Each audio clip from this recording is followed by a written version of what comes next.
Voix Sud Radio, 17h-19h, Philippe David, Cécile de Ménibus.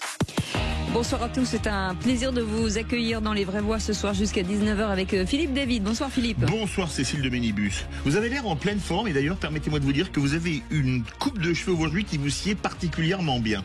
N'importe quoi, on peut rien vous dire nous. Ah ben non, c'est vrai que ça vous va très bien. Oui, c'est ça, oui. Mais le micro est fermé. Hein.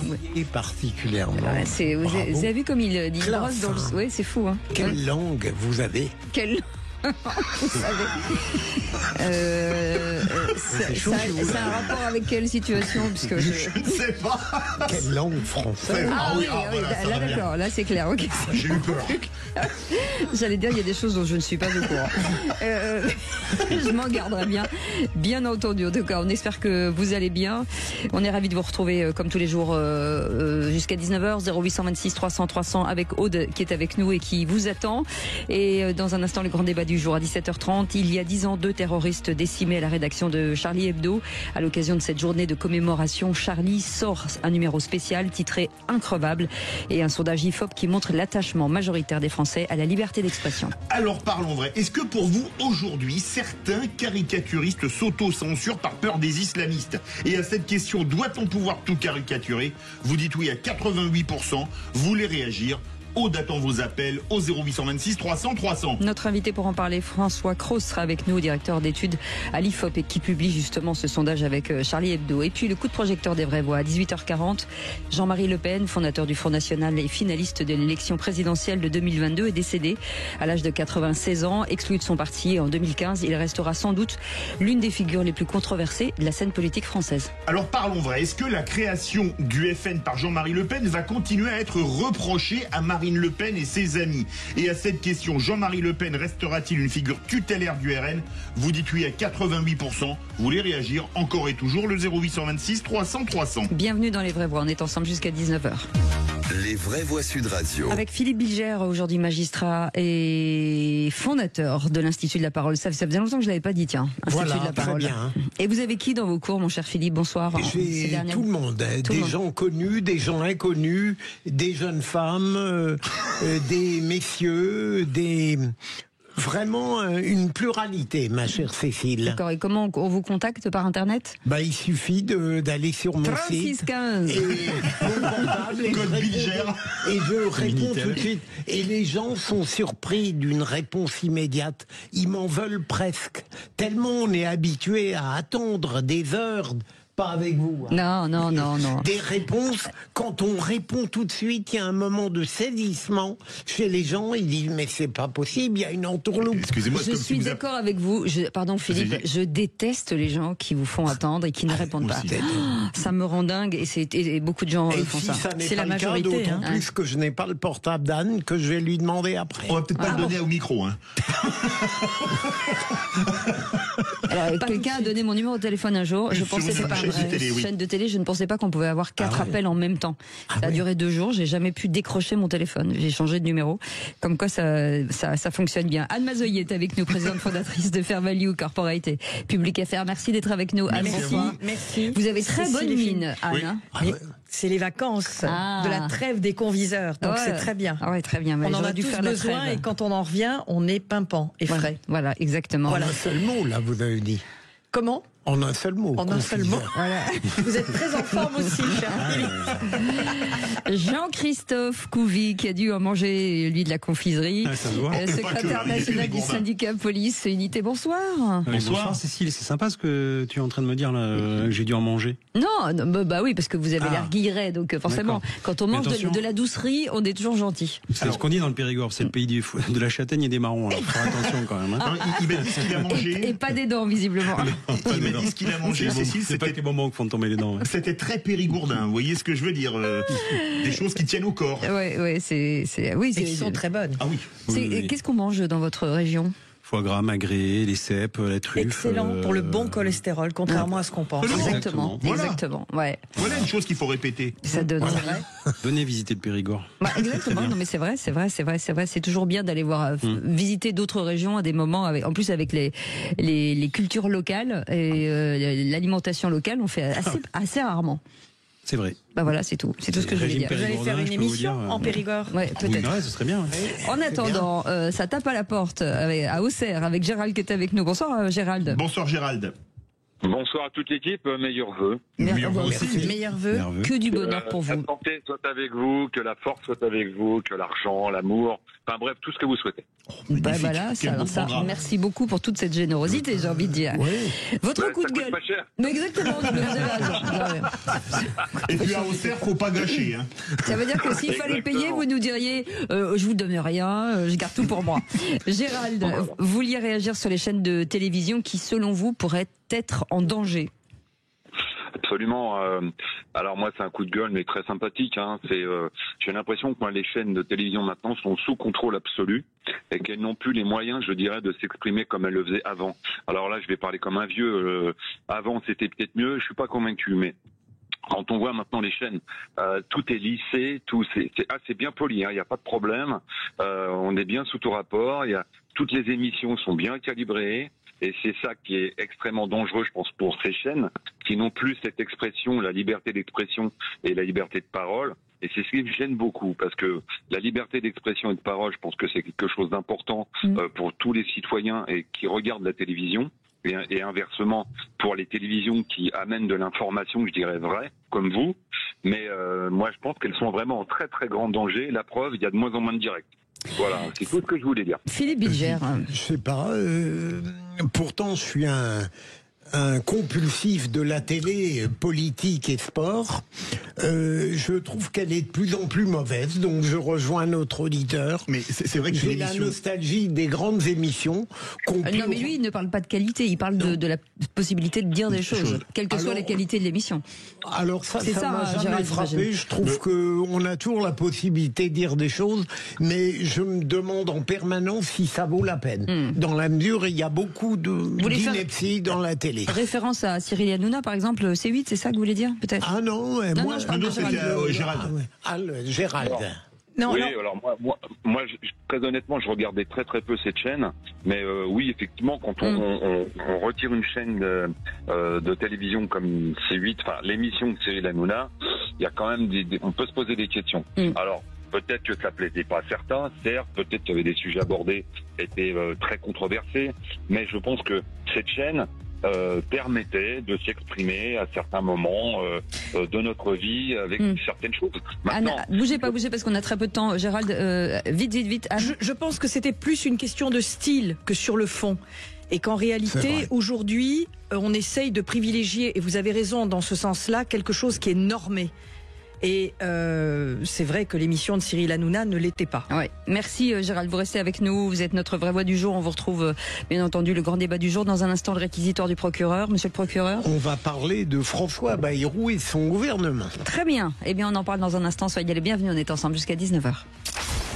C'est Jean-Marie Bordry, je vous souhaite à tous une très bonne année 2025 et surtout continuer à parler vrai en 2025 comme en 2024 avec Sud Radio. Bonne année avec Sud Radio. Sud Radio. Parlons vrai. Leclerc. Voix Sud Radio, 17h-19h, Philippe David, Cécile de Ménibus. Bienvenue dans les vraies voix, on est ravis de vous accueillir ce soir avec Philippe Bilger autour de sa table, Anne Mazeuillet et Jean-Christophe Couvi et bien entendu Philip of David. Oh, great. Thank you so much, Cécile of You're Ménibus. welcome. Oh, nice to meet you. Pleased to meet you. Short bus, même. Allez, May I introduce you to Félix Mathieu? yes, of course. Sure. C'est Please, tiny please. bus. Please. Welcome on board. Bienvenue chez nous. 3 mots dans l'actu. Félix Mathieu dans un instant. De quoi parle-t-on? On va parler de la mort de Jean-Marie Le Pen, évidemment, puis des 10 ans de l'attentat de Charlie Hebdo et des commémorations qui vont avec. En 3 mots, ça donne disparition, réaction et commémoration. Tout de suite, la bravo. voix est au procureur. Les vraies voix Sud Radio, le réquisitoire du procureur, Philippe Bilger. Et c'est sur le gouvernement de François Bayrou que vous souhaitez requérir, monsieur le procureur. En fait, ce point de vue m'a été inspiré par un éditorial de Françoise Fressos dans Le Monde. Parfois, il arrive qu'elle ait de bons éditoriaux. Et là, elle indiquait, et ça me paraît juste, que le gouvernement de François Bayrou est composé plus par des personnalités que par des agents des partis. Les organisations politiques, compte tenu du dépassement qu'avait opéré Emmanuel Macron en 2017, même s'il a disparu aujourd'hui, fait que, en réalité, les gouvernements vont être de plus en plus structurés à partir de personnalités, et le gouvernement de François Bayrou est clairement structuré comme ça, qu'on aime ou pas les personnalités, et donc je crois que c'est un mouvement qui va s'amplifier dans la mesure où il n'y aura pas de retour, comme dans l'ancien temps, des structures rigides des partis. Anne Mazoyer. Je pense aussi que c'est un signe des temps qu'on s'attache davantage finalement aux personnalités qu'aux partis. Parce que il y a une espèce de starisation de toutes les personnalités, de tous les acteurs politiques ou économiques du reste. Et je pense que de ce point de vue-là, ça a été une bonne stratégie. Oui, très bonne même. Jean-Christophe Couvi. En fait, quand j'ai regardé le nom des personnes qui composaient le gouvernement, j'ai l'impression de voir un épisode des Expendables, vous savez, de Stallone. C'est-à-dire qu'on prend les anciennes figures, etc., et on les met dans le gouvernement pour essayer d'en tirer quelque chose. Après, on verra sur le temps.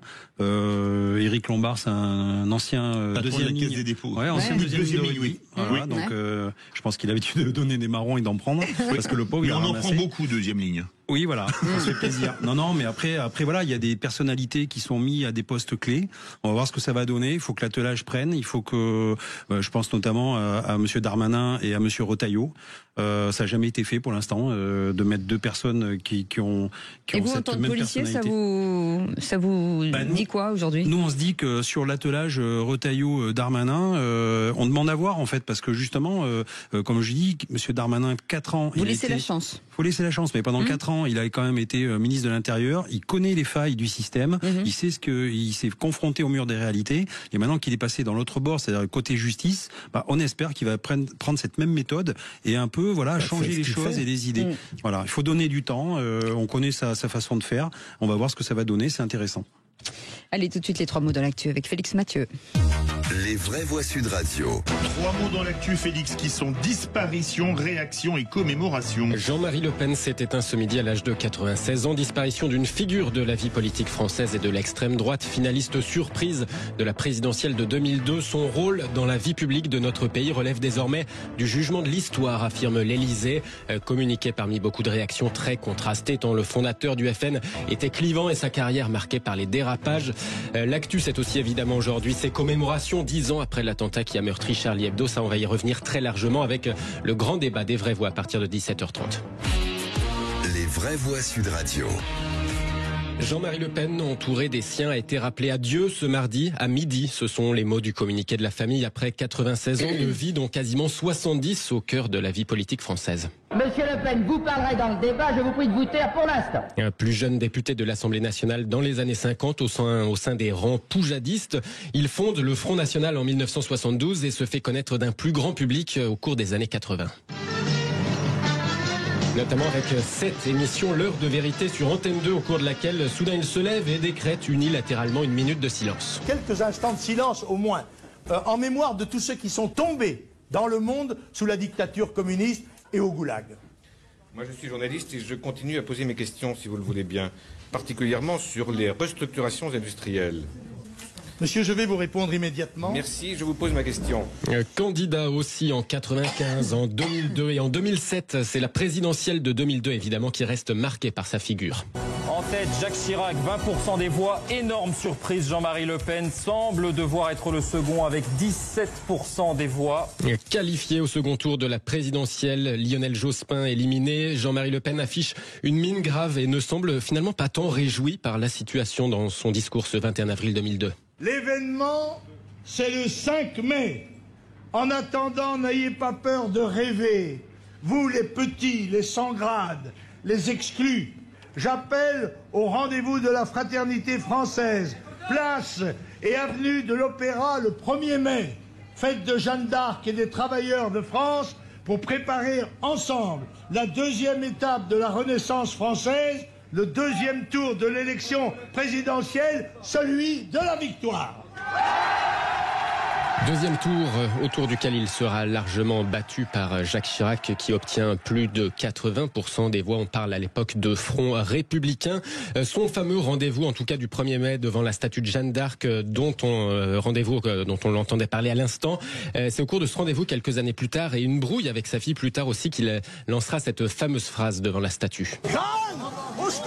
Car entre-temps, en 2011, il avait laissé à sa fille les clés du FN qui deviendra le RN. Le Front devient le Rassemblement National, parti dont il resta président d'honneur avant d'en être exclu. Bras de fer avec sa fille qui couronne une vie politique marquée par de nombreux dérapages. Monsieur Durafour, crématoire. Je ne dis pas que les chambres à gaz n'ont pas existé. Je n'ai pas pu moi-même en voir, mais je crois que c'est un point de détail de l'histoire de la Deuxième Guerre mondiale. Le personnage en question a cru devoir dire que c'est parce qu'il était juif qu'il avait été expulsé. Ça ne se voyait pas ni sur sa carte ni sur son nez, si j'ose dire. Alors on a parlé de stratégie de dédiabolisation quand Marine Le Pen a voulu tourner la page de ses dérapages paternels. Elle qui dit avoir été acculée à une décision douloureuse lors de cette exclusion. J'ai eu des désaccords sur ce sujet tellement profonds avec mon propre père que j'ai été amenée à l'exclure. Ça a été compliqué pour moi. Affectivement, je le dis, je l'assume, ça a été compliqué. Mais je l'ai fait parce que nous avions des divergences trop profondes sur ces sujets. Alors, suite à son voyage à Mayotte, Marine Le Pen a appris le décès de son père en même temps que le grand public, en fait. Alors qu'elle se trouvait à bord d'un avion, des journalistes présents à bord racontent avoir montré à son attaché de presse le flash AFP tombé sur leur téléphone portable. Collaboratrice qu'il a ensuite montré à Marine Le Pen. Celle-ci, évidemment émue, s'est retirée sans commentaire. Il a toujours servi la France, défendu son identité et sa souveraineté dans l'armée française, en Indochine et en Algérie, ou en tant que tribun du peuple, déclare le président du RN, Jordan Bardella. Du côté de l'Elysée, le président de la République exprime ses condoléances à sa famille et à ses proches, indique le communiqué de la présidence, évoquant une figure historique de l'extrême droite. Son rôle dans la vie publique de notre pays relève désormais du jugement de l'histoire, ajoute l'Élysée. Jean-Marie Le Pen aura incontestablement marqué son époque, ajoute le ministre de l'Intérieur, Bruno Retailleau. Du côté de Matignon, le Premier ministre François Bayrou parle d'une figure de la vie politique française, au-delà des polémiques qui étaient son arme préférée et des affrontements nécessaires sur le fond. Enfin, réaction de Jean-Luc Mélenchon: le respect de la dignité des morts et du chagrin de leurs proches n'efface pas le droit de juger leurs actes. Ceux de Jean-Marie Le Pen restent insupportables, écrit le leader insoumis, qui ajoute: le combat contre l'homme est fini. Celui contre la haine, le racisme, l'islamophobie et l'antisémitisme qu'il a répandu continue. Philippe Bilger. Alors, Jean-Marie Le Pen, je l'ai bien connu sur le plan judiciaire. Par rapport à la situation d'aujourd'hui, passer les quelques heures de décence qui sont nécessaires, contrairement à ce que dit Jean-Luc Mélenchon, je le vois comme un homme à l'égard duquel il a toujours été interdit de dire du bien. Et au fond, quand on considère la vie d'aujourd'hui, il a énormément éclairé, mais à l'époque, on n'osait pas l'approuver. Sur le plan de l'immigration, il a tout dit il y a des années. Anne Mazoyer. Je pourrais en dire, mais comme on va traiter le sujet. À 18h40. Du reste, il a progressé considérablement, que ce soit sous l'ère mitterrandienne ou sous l'ère chiracienne, parce qu'il y avait des problèmes d'insécurité, il y avait des problèmes d'immigration, et c'est ce qui a fait le lit, de toute façon, de cette progression constante depuis 40 ans. Merci beaucoup. Sans plus. Oui, sans plus. Voilà, très bien. Eh bien, écoutez, merci beaucoup, Félix Mathieu. On vous retrouve tout à l'heure. Dans un instant, on va revenir justement sur la disparition et surtout l'acte dramatique, date anniversaire, vous le savez, il y a 10 ans, 2 terroristes attaquaient la rédaction de Charlie Hebdo. Alors, parlons vrai. Est-ce que pour vous, les caricaturistes ou les humoristes aujourd'hui s'autocensurent pour certains par peur des islamistes? Et à cette question, doit-on pouvoir tout caricaturer? Vous dites désormais oui à 89%. Vous voulez réagir? Aude attend vos appels au 0826 300 300. François Cros sera avec nous, directeur d'études à l'IFOP, et qui publie justement avec Charlie Hebdo ce sondage sur le rapport des Français à la liberté d'expression, la satire et au dessin de la presse. On en parle dans quelques instants. Restez avec nous, on est ensemble jusqu'à 19h. C'est Benjamin Glaise du Petit Matin. Je vous souhaite une très belle année 2025 avec Sud Radio. Bonne année avec Sud Radio. Sud Radio. Parlons vrai. Carrefour, vraies voix Sud Radio, 17h-19h, Philippe David, Cécile de Ménibus. Bienvenue à tous, merci de votre fidélité pour cette nouvelle année avec Philippe David en 2025. 2025, démarre vraiment très bien, je trouve. Pas vous cette année. Absolument, avec un très joli tour de table aujourd'hui. Un très joli plateau, bien évidemment, avec l'incontournable, le génie, le phare de la pensée universelle, Philippe Bilger. C'est trop peu. C'est trop peu. Vous voulez que je rajoute quoi? Non, mais c'est bon, je crois. La grandiose, sublime Anne Mazoyer, ça vous va? Là aussi, c'est... Pourrait faire mieux. Et un homme dont la coupe de cheveux prouve qu'il est éminemment intelligent et séduisant. C'est ça. Jean-Christophe Couve. Mon idole, c'est Yul Brynner. Ouais, c'est ça. Oui, bon, ok. Puisque vous le dites, chers amis, on est ravis de vous accueillir. En tout cas, 0826 300 300, tout de suite le grand débat du jour. Les vraies voix Sud Radio, le grand débat du jour. 7 janvier 2015, 11h30 à Paris. 2 hommes cagoulés et armés arrivent à pénétrer dans l'immeuble. Ils seront identifiés plus tard comme Saïd et Chérif Kouachi. Ils arrivent au 2e étage et entrent dans la salle de rédaction. Ils ouvrent le feu. En quelques minutes, 10 morts. L'image de cette salle de rédaction au 2e étage, avec tous ces corps enchevêtrés les uns sur les autres, avec des projections corporelles partout. Donc une vision particulièrement difficile.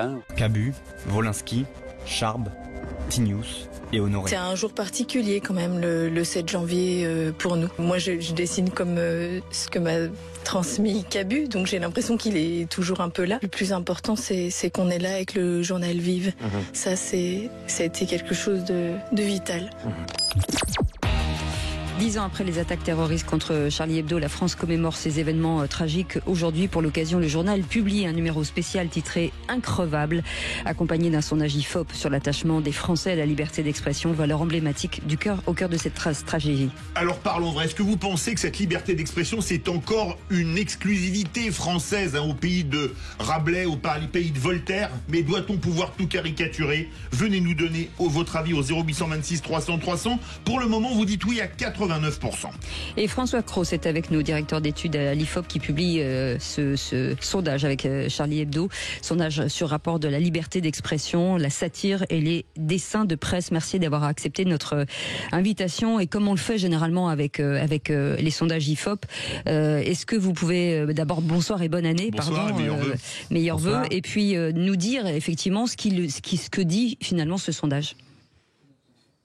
Alors, ce sondage, si on le résumait, on pourrait dire que c'est un peu la victoire posthume des martyrs du 7 janvier, qui sont les martyrs de la liberté de la presse, et pour qui ce combat pour le droit à la satire, au blasphème, était vraiment consubstantiel de leur engagement politique et journalistique. Et car finalement, contrairement à une petite musique qu'on entend et qui voudrait que, soi-disant, la société française est forcément structurellement engagée et alignée sur ce qui se passe, par exemple, dans les pays anglo-saxons comme les États-Unis, finalement, dans notre enquête, ça montre que les Français sont plus que jamais, 10 ans après, toujours vivement attachés au droit à la caricature. Ils sont encore plus favorables au droit au blasphème par rapport à une enquête qu'on avait faite à l'époque de l'affaire Mila. Et puis aussi, ils sont plutôt opposés à la décision qu'ont pris certains grands médias anglo-saxons, comme le New York Times il y a quelques années, de cesser au fait les caricatures et les dessins de presse dans leurs colonnes. Donc on se rend compte que oui, bien sûr, il y a des poches, on va dire, d'opposition. On pense notamment aux jeunes, aux électeurs de la gauche radicale ou à certaines minorités ethniques ou culturelles, mais dans sa grande majorité, l'opinion française, l'opinion publique, est toujours vivement alignée, on va dire, sur l'état d'esprit de Charlie sur ces sujets. Donc, bien sûr, ce n'est pas ça qui enlèvera, bien sûr, les crimes abominables du 7 janvier. Je dis juste que, au moins pour le combat qui était cher à ces journalistes de renom, c'est des résultats qui peuvent aller dans leur sens. Vous êtes d'accord avec François Cros qui dit que c'est la victoire posthume des caricaturistes de Charlie, ou vous n'êtes pas d'accord? Aude attend vos appels ainsi que les vrais voix au 0826 300 300. Philippe Bilger.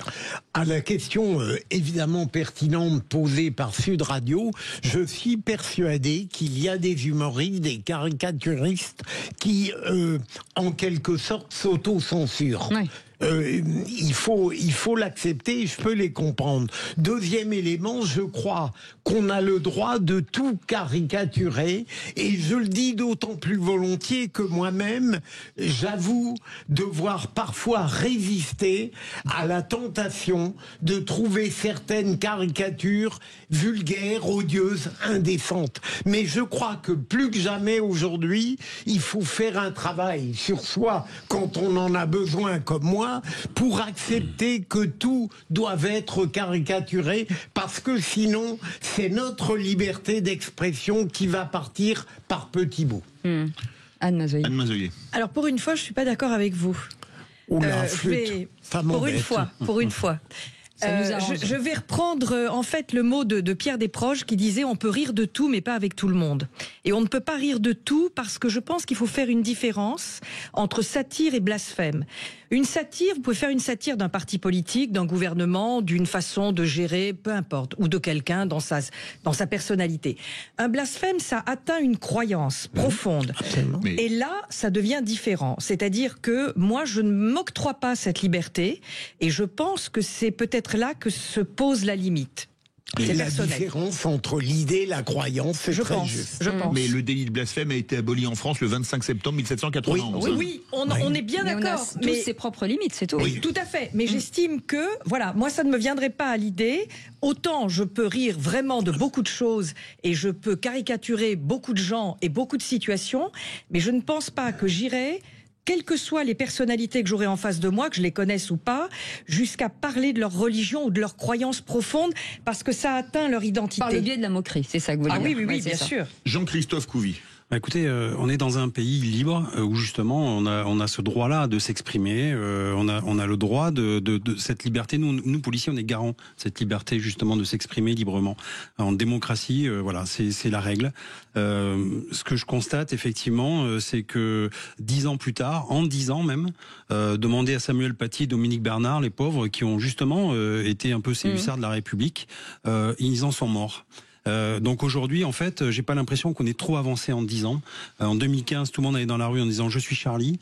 Aujourd'hui, effectivement, on est toujours dans cette bataille des idées et pour dire qu'en France, on a cette liberté. Alors après, on a le choix d'acheter les journaux, de pas les acheter, de les lire ou de pas les lire. Et en fait, Charlie a des tirages et si ça gêne les gens, ils sont pas obligés de les lire et de les acheter. Donc c'est comme la télévision. Vous avez la télécommande, vous êtes pas obligé de regarder certaines chaînes. Et moi, quand je vois effectivement qu'on supprime des chaînes au nom de certaines idéologies, alors qu'on est justement, il y a 10 ans, on était Charlie et on avait le droit de s'exprimer. Voilà, c'est ça qui me dérange un peu. François Cros, il y a une question qui se pose parce que les victimes, ça a été les caricaturistes de Charlie et toutes les autres victimes, on va en parler bien évidemment sur Sud Radio dans les vraies voix, mais entre-temps, on a quand même eu en France Samuel Paty assassiné pour avoir montré des caricatures. On a eu aux États-Unis Salman Rushdie, victime d'une tentative d'assassinat pour une fatwa posée en 1989 de mémoire, ou 88, plus de 30 ans après. Est-ce que ça pose pas question quand même sur le fait qu'on n'a pas beaucoup avancé depuis Charlie Hebdo il y a 10 ans? Alors en tout cas, l'opinion, lui, parce que nous en tant que sondeurs, c'est ce qu'on observe, c'est quand même clairement raidi à la fois depuis une dizaine d'années sur la question, on va dire, du fait religieux et en particulier de l'islam politique tel qu'il peut être incarné sur le plan, notamment avec les problèmes que ça pose sur le plan scolaire ou sur le rapport aux femmes, aux vêtements, à l'alimentation, etc. Donc tout ça pour vous dire que vous avez oublié de citer quelque chose qui est essentiel, qui est le Bataclan de novembre 2015. Oui, mais c'était pas des caricaturistes, etc. Non, ce que je veux dire, c'est que pour beaucoup, ça s'inscrit globalement comme les différents types de victimes, juifs, caricaturistes, simples passants, etc., qui ont été victimes du terrorisme islamiste au cours des 10 dernières années. Et ça a engendré, je dirais, un certain raidissement de la société française qui était, sur ces questions de liberté de la presse, plus, on va dire, plus inclusive, plus respectueuse, on va dire, des identités. Je vous rappelle que tout ça vient à la base d'une affaire de caricature danoise de 2006, et ce n'est pas en fait Charlie qui a agressé les minorités musulmanes ou autres en sortant des caricatures pour rien. Ils les ont sortis en solidarité à l'assassinat de Theo Van Gogh, qui avait sorti un film qui s'appelait Soumission, et il a été assassiné par des islamistes. Et c'est en solidarité que Charlie l'a fait. Le reste de la presse de gauche ne les a pas forcément suivis, contrairement à ce qui était prévu. Et ensuite, ils sont rentrés dans une spirale de publication, contre-publication, menaces, et à la fin, bien sûr, cet attentat. Mais pour beaucoup de jeunes, notamment, ou de jeunes musulmans, dans d'autres enquêtes qu'on a pu faire et dont on avait parlé dans vos locaux, on le voit, pour eux, ils ne connaissent pas ou ils ne veulent pas connaître, en fait, ce passé. Ils le voient juste comme une forme d'irrespect uniquement à l'égard de leur dogme, de leur personnage, qu'ils interprètent pas seulement comme un combat purement philosophique ou intellectuel, mais comme une forme d'agression de leur propre personne. Oui. Pour eux, s'en prendre à leur personnage religieux, c'est s'en prendre à eux, et ça, c'est intolérable. Alors, et donc, ça justifie la violence. J'ai une question avant de prendre Gérald au téléphone, au 0826 300 300. On parle de caricature, on parle de blasphème. On interdit aux enfants à l'école de se moquer les uns les autres, puisque ça fait des effets de meute et de choses comme ça. Est-ce qu'on peut faire un lien de ça? De finalement, plutôt que on apprend à des enfants à pouvoir se moquer, à caricaturer, à blasphémer, mais entre eux, on leur interdit de se moquer des uns des autres. C'est difficile. Est-ce qu'on peut faire un lien avec ça sur le harcèlement? C'est sûr, à l'école, on ne se moque pas des individus, mais on peut bien sûr critiquer des opinions. Et juridiquement, il n'y a pas de différence entre une opinion religieuse, philosophique et politique. Mais est-ce que la nuance est assez...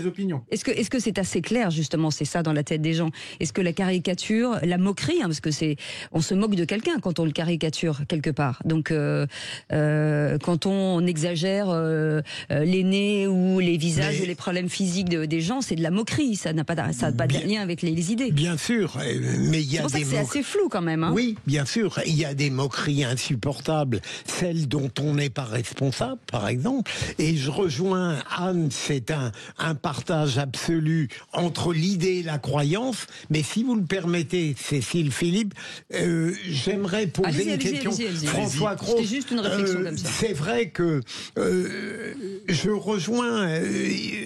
à partir du moment où je considère qu'il y a l'exigence de tout, qu'on a le droit de tout caricaturer, en effet, je pense que la résistance que j'exerce face à ma volonté parfois d'interdire est positive.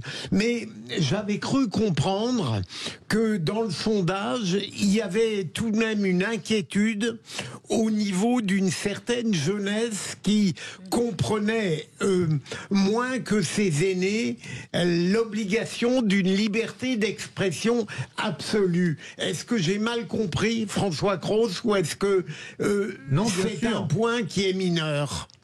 Non, bien sûr, l'opinion est majoritairement favorable. Je vous dis, les 2/3 sont favorables au droit au blasphème. C'est quand même 12 points de plus qu'il y a 5 ans. Ils sont plus favorables au droit à la caricature. C'est près de 20 points de plus qu'il y a une douzaine d'années. Et globalement, tous les chiffres vont dans ce sens. Mais les jeunes, les moins de 25 ans, eux, sont beaucoup moins favorables à toutes ces formes, on va dire, de critique ou d'impertinence à l'égard des religions ou à l'égard de certains dogmes, personnages religieux de ce type. Et in fine, on voit bien que le combat reste encore à mener pour des organes comme Charlie qui, pour eux, s'en prennent non pas à des individus, mais à des idées. Puisque pour eux, au fait, une croyance n'est pas différente, au fait, d'une opinion politique. Donc, juridiquement, des personnes considèrent que s'en prendre à un personnage religieux, c'est s'en prendre à eux-mêmes, mais pour Charlie Hebdo, c'est s'en prendre à un personnage imaginaire, irréel, et sur lequel on peut se moquer, compte tenu souvent du discours qu'il engendre sur la vie politique ou autre. Voilà. On va au 0826 300 300 retrouver Gérald de d'Auxerre. Alors Gérald, qu'est-ce que vous en pensez? Est-ce qu'on doit pouvoir tout caricaturer 10 ans après Charlie?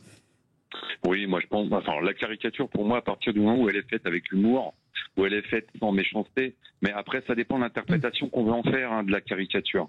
Il est vrai que c'est un moyen d'expression pour moi qui permet soit de faire rire, soit d'énerver, mais surtout pas qui donne la possibilité, à un moment donné, à des gens de se faire tuer. C'est ça qui va pas. Parce que dès qu'on parle de religion, ça devient très, très problématique. La religion, on l'interprète comme on veut. Hein. Chacun a son Dieu, chacun croit à ce qu'il veut. Mais pour moi, la caricature doit rester en l'état et elle doit être, je dirais, appliquée surtout. C'est compliqué, des fois ça fait mal. C'est vrai, ça peut faire très très mal. Mais je pense qu'une caricature, vous prenez les guignols de l'info, les guignols pendant des années, ils ont caricaturé des tonnes de personnages. Et ça n'a jamais posé problème. À commencer par le pape. Exactement. Oui, mais ils n'étaient pas universels, hein, non. Voilà, donc je pense qu'il est important, je suis d'accord avec les gens qui expriment que la caricature doit rester en l'état et on doit se permettre, je dirais, parfois, même si ça fait pas plaisir, on doit conserver justement ce moyen d'expression. Mmh. Philippe Bilger, vous direz. Moi, ce qui me gêne, mais François Cros est beaucoup plus humaniste que moi, c'est dans la distinction qui est centrale. J'y reviens. Une idée, c'est profondément, de mon point de vue, ce qui peut et doit être contredit dans la vie intellectuelle. La croyance, François Cros, est-ce que vous ne pensez pas qu'on pourrait dire, comme Anne l'a dit tout à l'heure, qu'au fond, c'est quelque chose qu'on doit respecter, quel que soit le regard qu'on porte sur la religion ou l'incroyance de l'autre? Moi, en tant que sondeur, je ne vais pas me prononcer personnellement. En tout cas, pour revenir à votre question tout à l'heure, les jeunes sont beaucoup plus sensibles à cette vision du monde. Et d'une part, parce que la jeunesse est beaucoup plus diversifiée sur le plan ethnique et culturel aujourd'hui qu'il y a 20 ou 30 ans. Donc on a plus de jeunes d'origine musulmane, racisés, etc., qui se sentent solidaires de ce type de combat et de critique à l'égard, par exemple, du prophète Mahomet. Mais plus largement, dans la jeune génération, il y a exactement ce que vous dites, hein, à savoir que pour eux, ce type de croyance est quelque chose de très respectable. Et contrairement à la génération des années 60, qui valorisait l'impertinence à l'égard des institutions, la famille, la religion, etc., aujourd'hui, on a une plus grande sacralisation de ce type de croyances et d'opinions. Et pour eux, c'est consubstantiel de l'identité des personnes, notamment s'il s'agit de minorités. Et donc, dans cette vision de la jeunesse, il y a un distinguo entre, on va dire, les croyances de la majorité, souvent catholiques ou chrétiennes, qui peuvent facilement faire l'objet de critiques, et d'autres, celles des minorités dominées, qui, elles, doivent être beaucoup plus respectées parce que pour eux, c'est une forme de discrimination ou de stigmatisation. Merci beaucoup de nous avoir éclairé, François Cros, directeur d'études à l'IFOP, qui publie justement avec Charlie Hebdo ce sondage sur le rapport des Français à la liberté d'expression, la satire et au dessin de presse. Merci mille fois d'avoir été avec nous. Dans un instant, le qui c'est qui l'a dit. Et on vous rappelle qu'à partir de 18h40, de le coup de projecteur des vraies voix, nous reviendrons sur la mort de Jean-Marie Le Pen, décédé à midi à l'âge de 96 ans. Aujourd'hui, avec cette question du jour, Jean-Marie Le Pen restera-t-il une figure tutélaire du RN? 0826 300 300, vous voulez participer au débat, vous êtes les bienvenus. On vous souhaite la bienvenue, on est ensemble jusqu'à 19h. Sud Radio, votre avis fait la différence. Merci à vous pour la qualité des débats et le pluralisme que vous apportez, qui fait un bien fou à notre démocratie. Sud Radio, parlons vrai. Les vraies voix Sud Radio, 17h-19h, Philippe David, Cécile de Ménibus. Les vraies voix comme tous les jours, Philippe Bilger. Ça va mon Philippe Bilger? De mieux en mieux. Ouais. C'est quoi vos deuxième prénoms, Philippe, déjà? Mon premier prénom, c'est une horreur, c'est Joseph. Ah, c'est beau, Joseph. Oui, mais c'est venu à la mode. Mais à l'époque, c'était très particulier. Donc j'ai toujours Il y a un petit côté biblique. Hein. J'ai toujours eu Philippe comme prénom. Ah bah Philippe. Philippe. Ah, ça, et j'ose à peine dire le dernier. Allez-y. Qui est Lothaire. Lothaire. Ah oui. Original, à défaut d'être beau. Féodal. Et vous, Anne? Alors, on ne rit pas, c'est Edwige. Parce que je suis franco-polonaise et que ma grand-mère s'appelait Jadwiga. Jadwiga, c'est Edwige. Edwige, c'est un petit côté strict. Voilà. Oui. Et vous, Jean-Christophe? J'en ai deux déjà, moi. Ouais, Jean et Christophe. Voilà, Jean-Christophe. Voilà, c'est ça. Et Philippe, c'est quoi de vous déjà? Moi, j'en ai deux aussi, André et Pierre. Ah, ça va. Très bien. Et vous? Moi, c'est un mot très classique. Hein. Anne et Marie. Hein. C'est pas. Voilà. Maria. Anne-Marie. Anne-Marie. Anne et Marie. Et Marie. Voilà. Et non Anne-Marie. Cécile Anne-Marie. Grande actrice. Oui, très grande actrice. Très grande actrice, exactement. Exactement. Bon, bref, en attendant, le qui c'est qui l'a dit avec Gérald. Gérald, vous êtes là? Oui, je suis avec vous. C'est quoi vos deuxièmes prénoms, Gérald? Gérald Darmanin. Vous en avez 5? Allez-y. Ouais. Gérald, Jean, Jacques, Raymond, Paul, André. Ah oui, c'est une famille. Très bien. C'est une famille. Ah oui. Vous, il vous faut pas un minibus pour vous déplacer, mais un maxibus. Allez. J'ai quand même échappé au prénom d'Emmanuel, je suis ravi.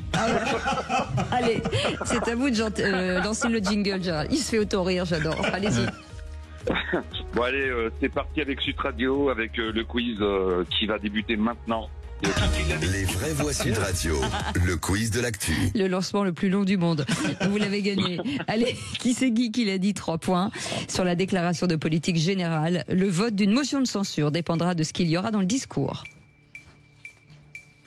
Fabien, c'était Fabien. Oui, c'est ça. Bonne réponse. Fabien Roussel. Fabien Roussel, on lui donne les 3 oui, points. on lui donne, Il les mérite bien.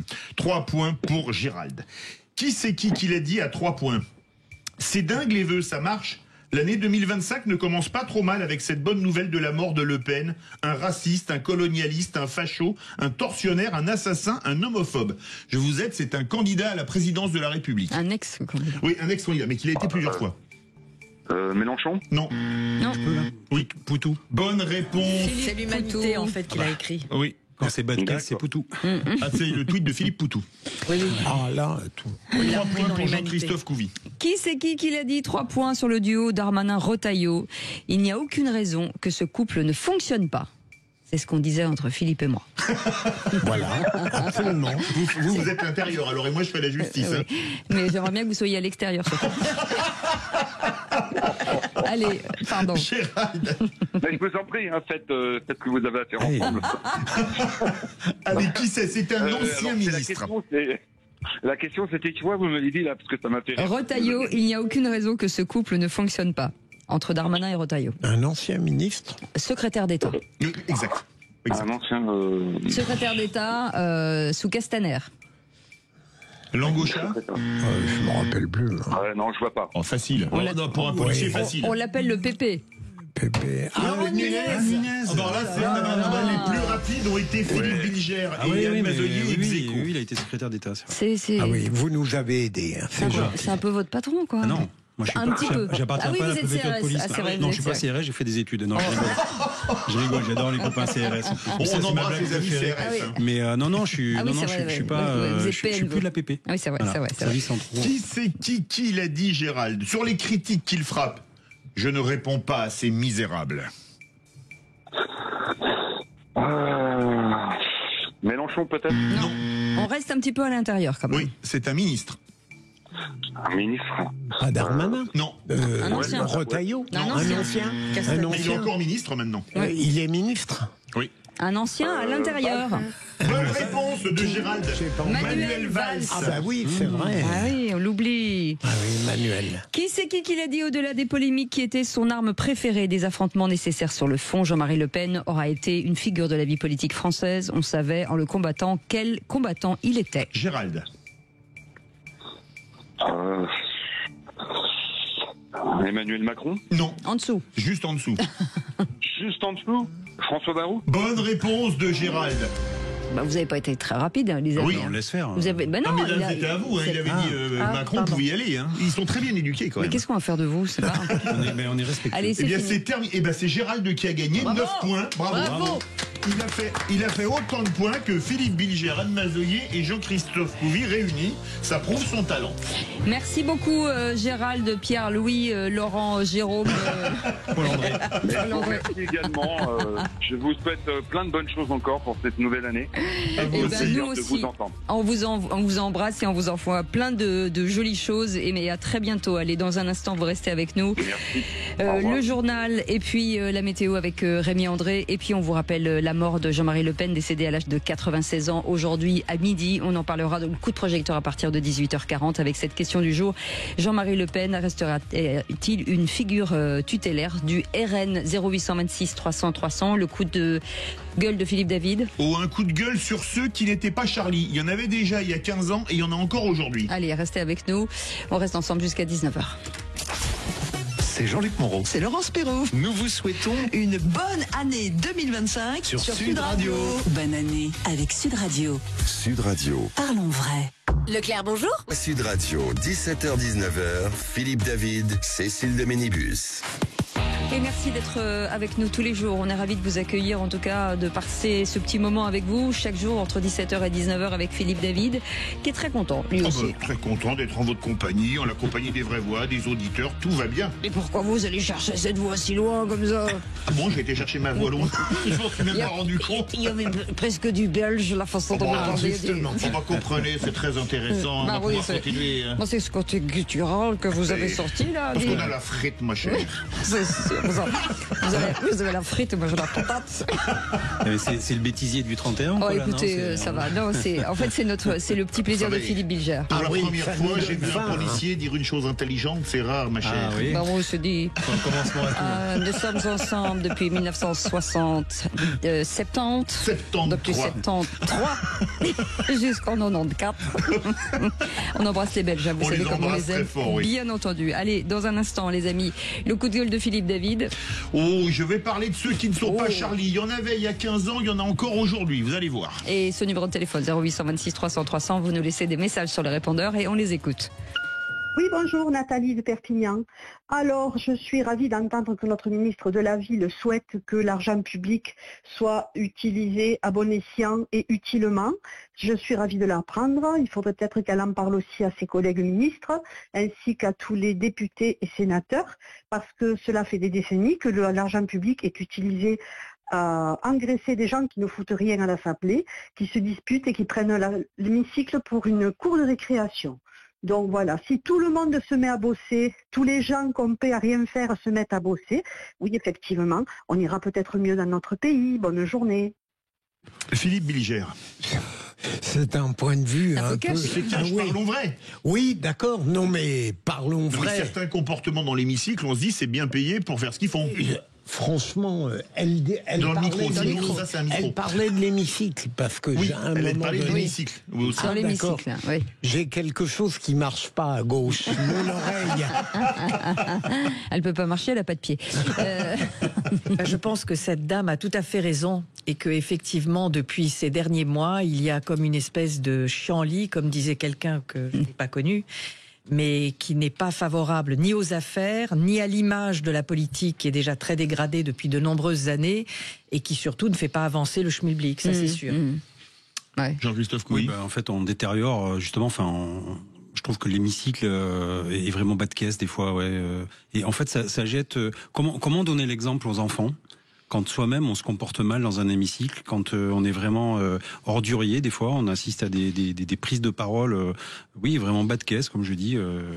Et moi, ça me chagrine parce qu'il y a eu quand même à chaque fois, quand on regarde l'histoire un petit peu politique, on se rend compte qu'il y a toujours eu des grands hommes avec des grands politiques qui sortaient vraiment, qui parlaient bien, mais qui s'exprimaient bien. Moi, j'adore Clémenceau, etc. Et mais là aujourd'hui, avant de trouver un Clémenceau dans l'hémicycle, merci quoi. Oh là là, mais 2025, soyons positifs, soyez positifs. Allez, dans un instant, restez avec nous. On fait une petite pause. Philippe David pourrait se mettre en colère. Je vais me mettre très en colère contre certains. Ah, ça, vous pouvez me croire. Et là, je suis un peu d'accord avec vous, ça devient insupportable. Ah oui. Allez, vous restez avec nous. Vous allez voir. Teasing. Voilà, comment on dit en anglais. Comment on dit en français, teasing? Teasing. Non, non. Bon, allez, on y va. Salut. C'est Stéphane Simon. Je vous souhaite une très bonne année 2025. Des petites, des grandes surprises, mais surtout des bonnes surprises avec Sud Radio. Bonne année avec Sud Radio. Sud Radio. Parlons vrai.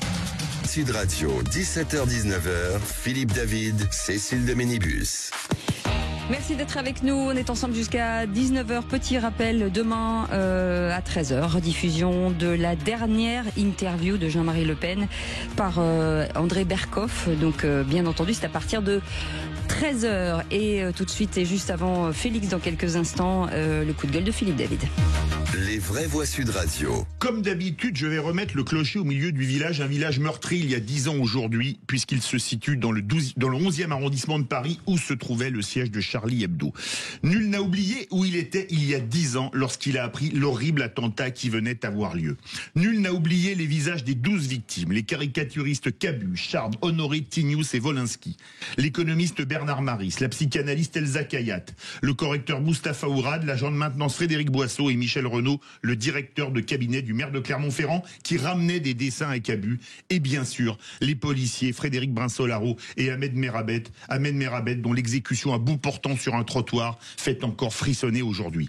Nul n'a oublié le slogan « Je suis Charlie » repris jusqu'à la Maison Blanche par Barack Obama, alors président des États-Unis. Il y en a d'autres que pour ma part je n'ai pas oublié non plus.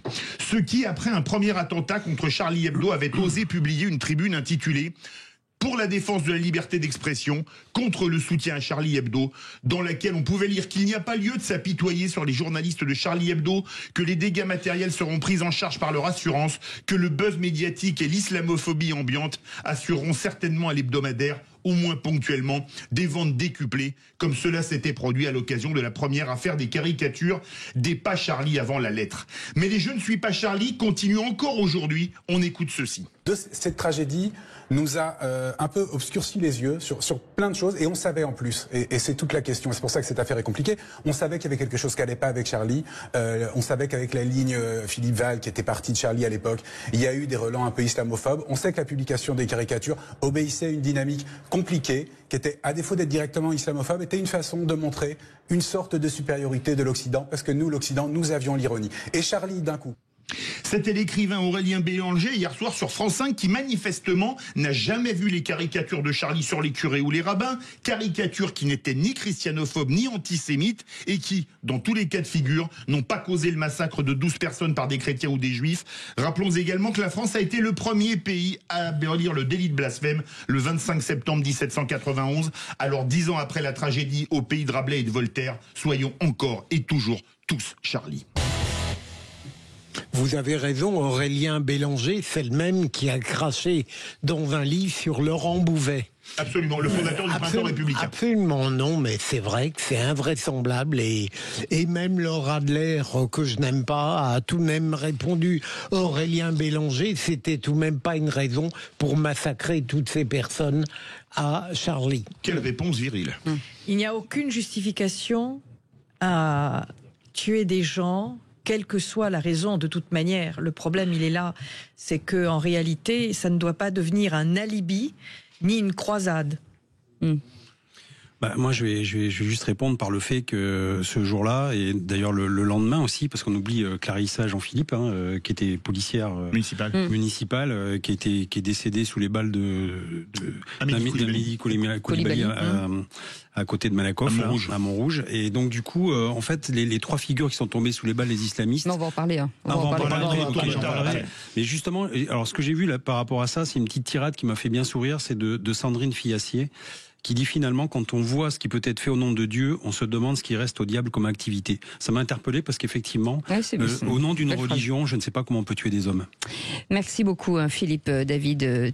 Tout de suite, l'info en plus avec Félix Mathieu. Les vraies voix Sud Radio. Et comme on pouvait s'y attendre, le décès de Jean-Marie Le Pen provoque des réactions extrêmement contrastées. Oui, d'abord dans son camp, le communiqué du RN salue un visionnaire, un patriote pour Jordan Bardella, l'actuel président de l'ex-Front devenu Rassemblement National.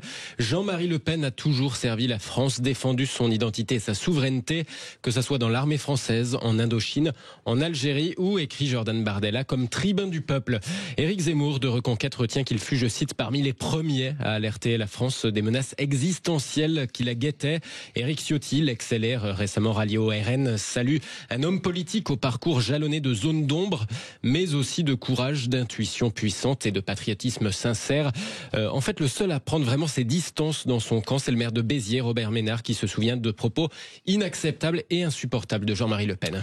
L'exécutif évoque sobrement une figure de la vie politique, Félix. Une figure historique de l'extrême droite, écrit la présidence de la République. Son rôle dans la vie publique de notre pays pendant près de 70 70 ans, relève désormais du jugement de l'histoire pour le communiqué de l'Élysée qui exprime par ailleurs les condoléances du président de la République aux proches de Jean-Marie Le Pen.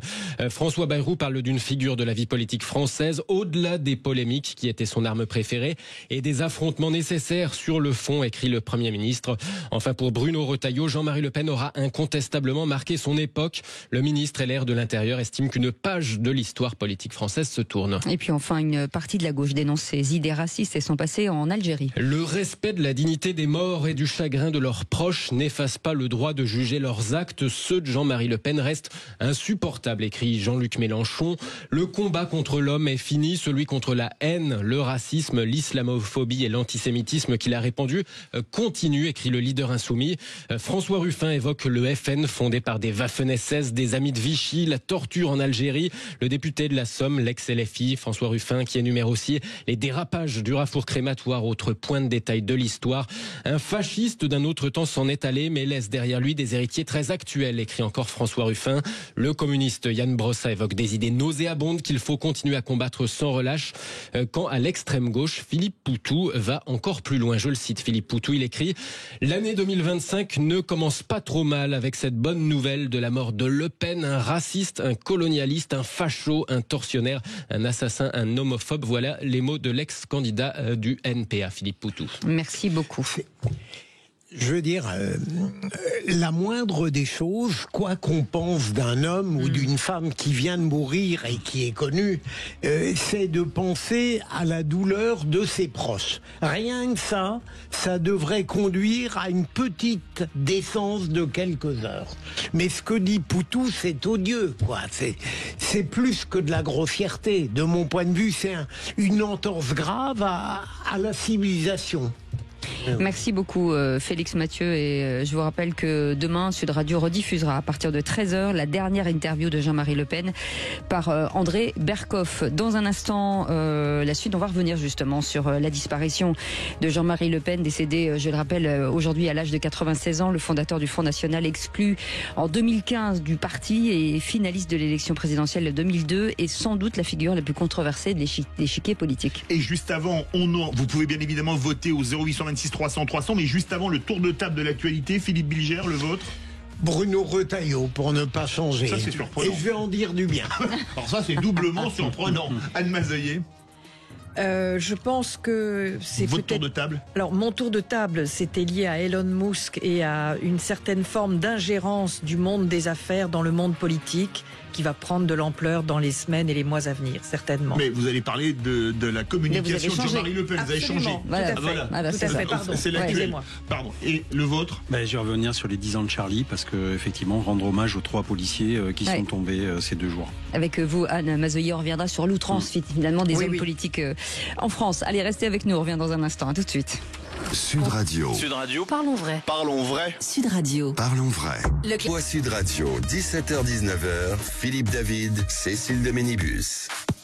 On est ensemble jusqu'à 19h. Bon, les vraies voix, et merci de votre fidélité. Vous êtes de plus en plus nombreux à nous écouter. Vous nous écoutez un peu partout sur les plateformes. Vous savez aussi que vous pouvez réagir sur Twitter, sur X, sur Facebook, sur Instagram, sur TikTok et sur Philippe David, surtout. Oh, en disant du bien, bien évidemment. Bien entendu. Mais sur Cécile de Ménibus, en disant du bien, bien évidemment. Moi. Allez, tout de suite le tour de table de l'actu de nos vraies voix. Mais on est chez les fous, là. J'ai une intelligence et un physique très moyen. Ah bon? À table, la table, il y a du sanglier qui vient d'arriver par galère. Mais attendez, on est à la table ronde quand même, on fait pas un barbecue. Le tour de table. De l'actualité. Aujourd'hui avec Philippe Bilger, Anne Mazoyer et Jean-Christophe Couvi. Et Philippe Bilger, vous allez dire, c'est assez surprenant, du bien de Bruno Retailleau, ce qui n'est jamais arrivé dans cette émission. Non mais sérieusement, Bruno Retailleau dans Le Parisien indiquait qu'il était contre le voile à l'école et contre les accompagnatrices scolaires voilées.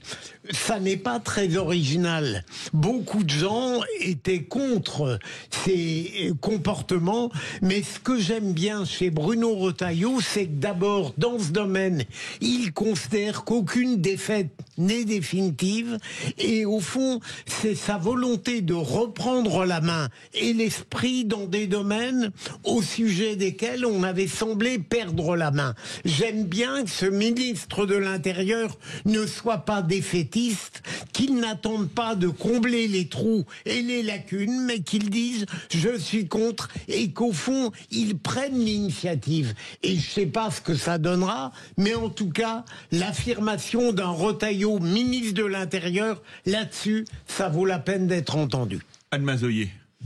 Alors je pense qu'il ira jusqu'au bout. Donc il prendra les mesures pour que ça devienne, en tout cas, une réglementation qui devra être appliquée, très certainement, je le crois. Parce que de toute façon... A-t-il le choix ? Non seulement il n'a pas le choix, Cécile, mais je pense que les circonstances le portent. Et que cet anniversaire funeste va lui permettre également de créer une espèce de caisse de résonance autour de ce qui s'est passé et de remettre là aussi, non pas l'église au milieu du village, parce qu'on est quand même dans une république dite laïque, mais de remettre certains principes effectivement comme étant fondamentaux en République et en République française. Donc la mairie au milieu du village. Probablement. La mairie ou... Bon, la mairie dans laquelle il y a une crèche. C'est la propriété privée de Philippe David. Jean-Christophe Couvi, c'est votre ministre en plus. Oui, c'est notre ministre, oui, bien sûr. Mais écoutez, pour l'instant, on n'a pas grand-chose à lui reprocher. En fait, il a pris l'habit justement du flic numéro 1 en France. Il est sur une ligne. Ça fait 3 mois et demi, hein, donc. Oui, c'est pour ça. On n'a pas encore de grief. Non, mais c'est quelqu'un, par contre, avec qui on a une écoute, on a un dialogue, qui représente effectivement l'autorité.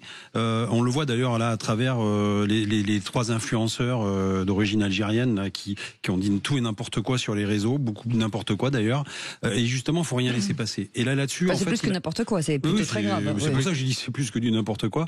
Mais surtout, ce qui me fait peur dans cette histoire, c'est les 400 000 followers, parce que là aussi, franchement, aller suivre des gars comme ça qui savent pas aligner 3 mots, qui disent que des bêtises sur bêtises, ça montre aussi le niveau des personnes qui les suivent.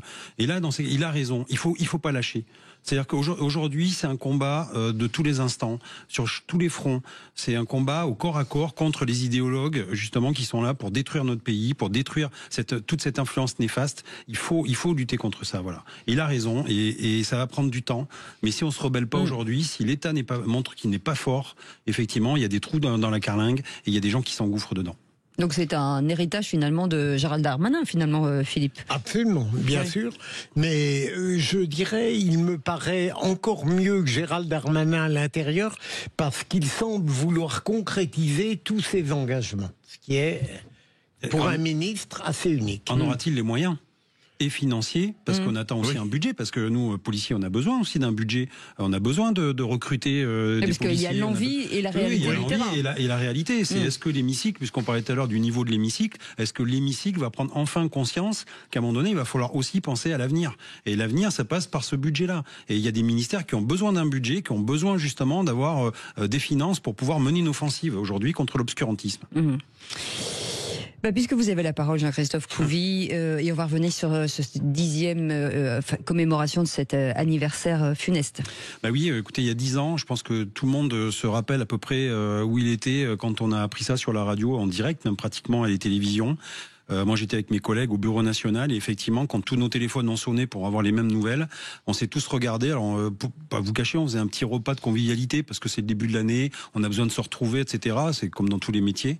Et là, franchement, oui, ça a un peu plus que gâché la fête. On s'est tous regardés. Certains ont pleuré. Parce que c'était, on a vu même notre pauvre collègue Ahmed Merabé abattu comme un chien, et ça nous a fait mal parce qu'on mérite pas ça. Parce que ce sont des policiers en fait, et je voulais parler justement de Clarissa Jean-Philippe qui avait 26 ans, qui était policière municipale non armée. Voilà, ça aussi son importance à l'époque parce qu'elle n'était pas armée, abattue lâchement. On a eu Franck Brinsolaro, 48 ans, qui était là pour défendre Charb, pour protéger, parce que justement, encore une fois, on fait ce métier-là pour protéger la liberté d'expression. C'est les valeurs de la République. Avec des états de service impressionnants. Exceptionnels. Et d'ailleurs, il fait l'unanimité. Tous les collègues le disaient. C'était quelqu'un d'extraordinaire d'un point de vue humain. Et donc, c'est noble, mais en même temps, on fait rempart de notre corps pour défendre d'autres personnes et des valeurs et des principes. Et après, effectivement, Ahmed Merabé, qui était adhérent chez nous, que les collègues connaissaient, certains au Bureau national le connaissaient très bien, qui avait toujours ce sourire à la bouche. Et effectivement, lui, c'était le policier ordinaire, en fait, du quotidien. Et quand on va sur une mission, c'est pas ce qui nous attend. Et quand à la radio, on nous dit, voilà, des personnes armées. Voilà. Et vous arrivez et vous voulez faire votre boulot. Et en fait, effectivement, vous savez pas que c'est des terroristes. Voilà. Et donc, ces trois personnages-là, ces trois personnes ont été honorées effectivement par la République, mais c'est les trois versions de ce qu'il y a de mieux dans la police en fait, voilà. Et on veut rendre hommage à ces personnes-là, parce qu'encore une fois, on est garant de cette sécurité publique, on est garant de cette liberté, on est gardien de la paix. C'était très important ce terme gardien de la paix. Quand je suis rentré dans la police, moi je trouvais que c'était un peu suranné. J'avais pas trop compris cette idée de gardien de la paix. Et au fur et à mesure, je me suis dit qu'en fait, on est le seul pays dans le monde d'ailleurs à avoir cette appellation de gardien de la paix. Et donc c'est très important parce que ça voulait dire que justement on veut pas qu'il y ait la guerre dans notre société. Philippe Bilger, ça en dit long sur le fait d'armer les polices municipales finalement quand on voit ça. Bien sûr, mais moi, au fond, c'est très simple. Tout ce qui est de nature, dans un cadre démocratique, à favoriser la lutte contre les transgressions de toute nature, je suis pour. Alors peut-être que ça peut apparaître naïf à partir du fait que je considère, contrairement à ce que disent beaucoup, qu'on est dans un régime démocratique et qui a le droit de mettre en œuvre tout ce qu'il estime nécessaire pour se défendre. Je vous rejoins totalement. Est-ce que je rebondis sur les caméras, sur le fait d'armer certaines unités, Anne Mazoyer, est-ce que vous êtes pour? Parce que c'est vrai que les caméras auraient certainement aidé à les retrouver peut-être plus rapidement si on avait eu ce type d'objets à disposition. Oui, mais si vous dites ça aujourd'hui, c'est vrai que ça va provoquer un tollé, parce qu'on va considérer qu'on arrive dans un état policier, dans toute l'acceptation du terme, et que on va créer, si vous voulez, un amalgame avec des pays dans lesquels vous avez des caméras, dans lesquels vous avez des forces de l'ordre qui sont parfois en civil, du reste, qui ne sont pas parfois, je dirais, visibles, mais dans lesquels, disons les choses très clairement, et je ne citerai aucun de ces États auxquels je pense, la loi règne et la sécurité aussi. La sécurité aussi, et qui n'est pas une sécurité qui se joue aux dépens des citoyens qui se déplacent tout à fait librement.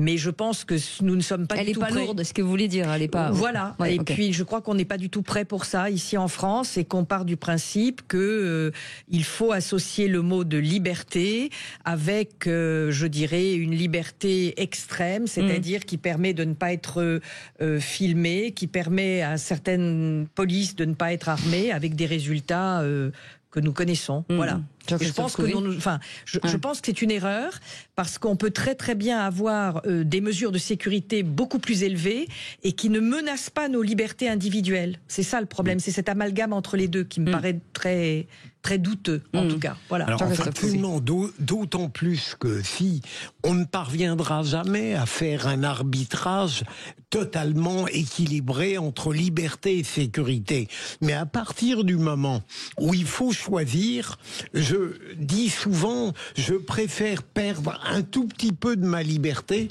pour la sécurité de tous. Ça ne me pose aucun problème. Ouais, Jean-Christophe Couvier. Mais en fait, il n'y a pas longtemps, j'ai assisté à une réunion qui s'appelle Continuum Lab. C'est un cercle de réflexion avec des policiers, des journalistes, des spécialistes, et qui ont fait en fait un sondage sur justement les caméras à reconnaissance faciale, etc., etc. Et en fait, il y a 2 Français sur 3 qui sont OK pour avoir ces caméras-là. En fait, si vous voulez, là, et d'ailleurs, il y avait des politiques qui étaient présents, des députés, qui ont dit « Ah ben, je comprends pas parce que ça va pas du tout dans le sens de ce qu'on dit dans l'hémicycle. » Et en fait, juste la réflexion que je me suis fait, j'ai dit « Ben, voyez, les politiques, encore une fois, ils sont complètement en dehors de ce que pensent les citoyens. Et il faut interroger les citoyens, aller leur parler, demandez-leur, vous allez voir, les gens, ils sont d'accord pour avoir de la sécurité. Ils sont d'accord parce qu'ils ont envie de vivre, justement, tranquillement. Ils en ont marre de voir la chienlit en bas de chez eux, ils en ont marre de voir ces délinquants, c'est de plus en plus jeunes, qui les embêtent tous les jours, et donc ils sont prêts à payer ce prix-là. Et après, tout est équilibre dans la vie. Et il faut justement trouver le vrai équilibre. Mais c'est ça en le plus France, difficile. Mais on l'a, l'équilibre, en fait. Toujours. Anne Mazoyer, votre tour de table, c'est sur le différentiel de communication entre Jean-Marie Le Pen et Jean-Luc Mélenchon. Alors, il y a un différentiel, mais il y a surtout des similitudes. D'abord, je vais commencer par les similitudes. Alors, c'est vrai qu'il y a des similitudes très troublantes dans leur rhétorique. C'est-à-dire, c'est la polémique, c'est le langage outrancier. Pas tout à fait la même outrance, mais c'est un vrai langage outrancier, et c'est la volonté de toujours faire scandale pour pouvoir être différencié. c'est aussi le fait de deux personnalités qui auront marqué, quoi qu'il arrive, la politique française. L'un qui reste emblématique, c'est Jean-Marie Le Pen, qu'on le veuille ou non, parce qu'il sera emblématique de l'extrême droite, parce que c'est lui qui finalement a mis le feu aux poudres il y a très longtemps, aidé en cela par François Mitterrand, qui lui a ouvert les portes de la télévision. Et tout le monde sait que tribun et orateur comme il l'était, il a su parfaitement manipuler la télévision et faire en sorte justement que ses idées puissent progresser. D'un autre côté, on a un autre tribun qui s'appelle Jean-Luc Mélenchon et qui lui aussi, et là c'est une vraie similitude, a su utiliser un autre canal qui est le numérique et les nouvelles technologies. C'est-à-dire que l'ensemble de ce parti a été propulsé au firmament grâce au numérique, parce que si vous regardez le nombre de tweets qui soi-disant ne sont pas publiés par lui mais par ses équipes, mais dont quand même l'initiative provient de Jean-Luc Mélenchon, c'est invraisemblable. À la minute, parfois, ils sont capables de pondre 25 tweets assez bien écrits, parce que justement, c'est un grand amoureux de la langue française, comme chacun le sait. Donc ça, ce sont des similitudes, c'est-à-dire que chacun ont su utiliser les canaux qui étaient à leur disposition. Je dirais que la grande différence, c'est que l'un était qui est Jean-Luc Mélenchon, a toujours été en recherche de reconnaissance qu'il est allé chercher auprès donc de l'Argentine, puisque je crois qu'il a été décoré d'une certaine façon par l'ordre du mérite argentin ou je ne sais quoi. C'est pour Venezuela Venezuela ou Argentine, je sais plus. Je sais plus. Enfin, un pays d'Amérique du Sud. Et alors que effectivement Jean-Marie Le Pen, lui, avait reçu la croix de la valeur militaire. Alors, c'est vrai qu'ils seront toujours au banc de l'establishment politique pour des raisons de base politique politicienne. Et c'est vrai aussi que l'un a été quand même beaucoup plus caricaturé que l'autre parce que c'était les ferments d'un nouveau mouvement qui, à l'époque, n'était pas aussi connu, alors que Mélenchon, finalement, aura surfé sur une tendance qui existait déjà. La dernière chose que je voudrais rajouter, c'est que l'un n'a jamais voulu aller jusqu'au bout, et c'est Jean-Marie Le Pen. Je pense qu'il aurait été effectivement très ennuyé de pouvoir accéder au pouvoir suprême, alors que Jean-Luc Mélenchon, lui, encore aujourd'hui, souhaite pouvoir devenir président. Certainement.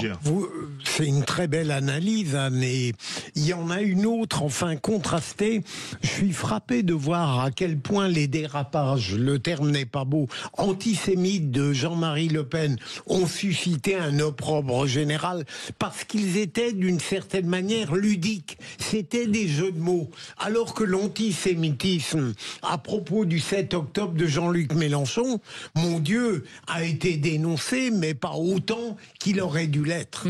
Puis l'époque a changé, c'est-à-dire il y a une banalisation quand même. À partir du moment où tout le monde a le droit à la parole depuis maintenant une quinzaine d'années sur tous les réseaux sociaux, et finalement où le café du commerce se retrouve publiquement jeté en pâture, je pense qu'il y a véritablement une banalisation de la parole publique, mais de la parole privée également, qui rend les choses peut-être moins frappante qu'elle ne l'était il y a 30 ou 40 ans. Je le pense, vraiment. Merci beaucoup, Anne Mazoyer, pour ce sujet. Je vous rappelle la rediffusion de la dernière interview de Jean-Marie Le Pen, c'était sur Sud Radio. Elle est portée par André Berkoff et c'est demain à 13h. Dans un instant, retour sur la disparition de Jean-Marie Le Pen, fondateur de cette figure historique du Front National qui a marqué la droite nationaliste française. Alors parlons vrai, est-ce que la création du Front National par Jean-Marie Le Pen va continuer à être reprochée à Marine Le Pen et ses amis? À cette question, Jean-Marie Le Pen restera-t-il une figure tutélaire du RN? Vous dites oui à 87%. Vous voulez réagir? Le 0826 300 300. À tout de suite. Sud Radio, votre avis fait la différence. Oui, bonjour Sud Radio, merci de votre émission de donner la parole au territoire sur les campagnes. Sud Radio, parlons vrai. Vraie Voix Sud Radio, 17h-19h, Philippe David, Cécile de Ménibus. Autour de cette table joyeuse, malgré tout, malgré l'actualité, Philippe Bilger est avec nous. Ça va mon Philippe? Très bien, il a dit. Très bien. Voilà. Anne Mazoyer est avec nous. Bonsoir Anne, merci bonsoir Cécile d'être avec bonsoir nous Philippe aujourd'hui et avec Jean-Christophe Couvi. Non. Jean-Christophe à peu près. Non, c'est ça. Jean Truc. Voilà, Jean Truc qu'on aime bien. Dans Jean-Christophe Couvi qui est avec nous, bien entendu, et tout de suite le coup de projecteur des vraies voix. Les vraies voix Sud Radio, le coup de projecteur des vraies voix. Je ne dis pas que les chambres à gaz n'ont pas existé. Mais je crois que c'est un point de détail de l'histoire de la Deuxième Guerre mondiale. C'est pas parce que vous affirmez fort quelque chose que ce que vous dites est vrai. Parce que vous dites n'importe quoi. Je crois à l'inégalité des races, oui, bien sûr. C'est évident. Pas plus que je n'ai accepté dans le passé d'alliance avec le Front National. Je n'accepterai demain de débat avec son représentant. Je vais faire courir, moi, tu vas voir le rouquin là-bas. Hein? PD! En tête, Jacques Chirac, 20% des voix. Énorme surprise, Jean-Marie Le Pen semble devoir être le second avec 17% des voix. Jeanne, au secours! Jean-Marie Le Pen, décédé à midi à l'âge de 96 ans, le fondateur du Front National, exclu en 2015 de son propre parti et finaliste de l'élection présidentielle en 2002, est sans doute la figure la plus controversée aujourd'hui de l'échiquier politique. Alors parlons vrai, le RN est-il différent du FN sur le fond? Et à la question du jour, Jean-Marie Le Pen restera-t-il une figure tutélaire du RN? Vous dites oui à 87%. Vous voulez réagir? Le 0826 300 300. Philippe Bilger, même après la disparition de Jean-Marie Le Pen, est-ce que ça va être difficile justement de sortir de cette image? À mon avis, les opposants du Rassemblement national continueront de faire comme si en réalité Jean-Marie Le Pen et ce qu'il diffusait était toujours présent. Parce que tout simplement, même si le Rassemblement national est en train de se banaliser, il n'empêche que la contestation politique du Rassemblement national de la part de ses opposants demeure toujours aussi difficile. Et donc ils sont condamnés, au lieu de faire une véritable discussion politique, à tomber dans une sorte de moraline. Ça n'a aucun intérêt. Mais juste un mot encore, j'ai l'impression qu'on a sous-estimé à la fois le hiatus absolu que Marine Le Pen a mis en œuvre en dénonçant les délires historiques de son père, clairement, et deuxième élément, on a sous-estimé presque la douleur affective que ça représentait pour elle de couper le lien, et pendant quelque temps d'ailleurs le lien a été coupé à tout point de vue. Et Anne Mazoyer, arme politique finalement pour les opposants, finalement, Jean-Marie Le Pen. Plus que jamais. Là, je vais rester sur le plan technique, c'est-à-dire que si on parle de stratégie de marque, c'est lui qui incarne la marque. Marine Le Pen l'a reprise et elle a créé une marque ombrelle, très bien, mais la véritable marque qui malheureusement ou heureusement reste indélébile, c'est celle du Front National. Donc oui, je pense qu'il va rester emblématique quoi qu'il arrive. Jean-Christophe Couvi. Écoutez, c'est le FN et le RN sont installés dans le paysage français maintenant. Moi, je vois les dernières élections, 11 millions de personnes qui ont voté. C'est tout ce que je retiens, en fait, c'est les chiffres, c'est 11 millions. Oui. Ça veut pas dire que c'est 11 millions d'adhérents, mais c'est quand même 11 millions de personnes qui vont voter. Moi, ce dont je me souviens, c'est effectivement 2002. C'était un choc aussi. Personne n'attendait Jean-Marie Le Pen. Sondage ne l'avait vu. Ah mais non, au sauf deuxième les tour. Chauffeurs de taxi, tous le devinaient. Ben oui, et surtout, je me rappelle, moi à l'époque, c'était des duels, par exemple, Bernard Tapie, Jean-Marie Le Pen avec les box. C'était du punching ball, c'était du MMA. C'était dans la cage et à l'époque, c'était ça la politique. C'était voilà, on se rendait coup pour coup. Et nous, ma génération, effectivement, moi j'ai toujours connu Jean-Marie Le Pen. À l'époque, il y avait des Georges Marchais, il y avait quand même des personnalités qui étaient bien particulières. En couleur. Oui, Jacques Chirac aussi. Je veux dire, pareil, c'est la première fois qu'il n'y a pas eu de débat au deuxième tour. Ah ouais. C'est la seule et unique. La seule et unique. Mais est-ce qu'on est passé de la contestation finalement à l'adhésion finale et totalement assumée aujourd'hui? Il est clair que le RN n'est plus seulement un parti protestataire. Et d'ailleurs, c'est ce qui gêne beaucoup de ses militants et de ses adhérents. Ils ne retrouvent pas le Front National de Jean-Marie Le Pen, parce qu'en réalité, et c'est une grande difficulté idéologique pour Marine Le Pen, comment continuer à faire percevoir le Rassemblement national comme un parti atypique, transgressif, alors que son rêve, c'est précisément de se normaliser à outrance. Vous qui connaissez bien la communication, Charles Pasqua avait dit il y a quelques années, le Front National a une force et une faiblesse, les deux c'est Jean-Marie Le Pen. Le premier, c'est un tribun exceptionnel, mais avec ses dérapages et ses provocations, il anéantit tout ce qu'il conquiert d'un côté en le perdant de l'autre. Alors oui, et je voudrais revenir, Philippe, une seconde sur ce que vous avez dit. Moi, je pense qu'ils sont en train de se normer. Beaucoup. Vous disiez 11 millions de citoyens qui ont voté, mais attendez, ils sont rentrés dans la norme. largement. Et de ne pas tenir compte de ce chiffre-là est une absurdité politique.